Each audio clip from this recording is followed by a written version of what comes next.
The Endor Holocaust. During the Battle of Endor in Star Wars Episode 6 Return of the Jedi, the rebels destroy the second Death Star in orbit around the forest moon of Endor.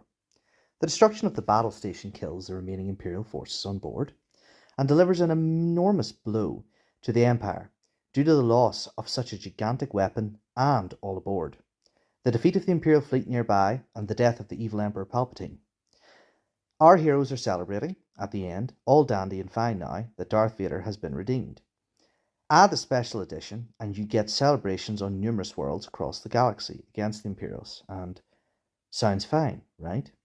Consider that the Death Star 2 is around the size of our moon, and when the station erupts in a gigantic fireball, numerous parts of its frame and inner workings are ejected outward into space at enormous speeds. Also consider that in real life, when a space station that is vastly smaller than the Death Star 2 is destroyed, it creates a cloud of debris that begins to circle the Earth due to being drawn in by the planet's gravity. If the debris collides with the satellites, it can cause great damage to them. Imagine all that debris, much of which could be country-sized, falling down onto the forest moon. The gravity field would pull on the wreckage so that it would be shifted towards the moon. The gas giant Endor is directly behind it, and thus cannot pull enough of the debris away.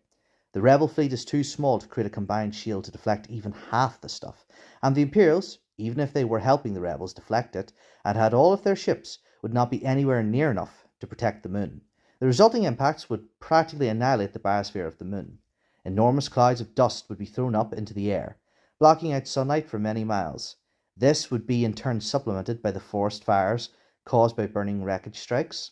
The native population of the planet, the Ewoks, would have to be evacuated off planet if they were to have any chance of surviving this catastrophe. It is doubtful that they would survive. The rebels are strapped for ships and could evacuate only a small sliver of the Ewok natives. This would not be an unlikely event. One lone asteroid was enough to cause a global cataclysm that wiped out a great deal, if not the majority, of the fauna and life on Earth during the age of the dinosaurs. Thus, the great victory at Endor would come at a great price, the holocaust of nearly an entire population.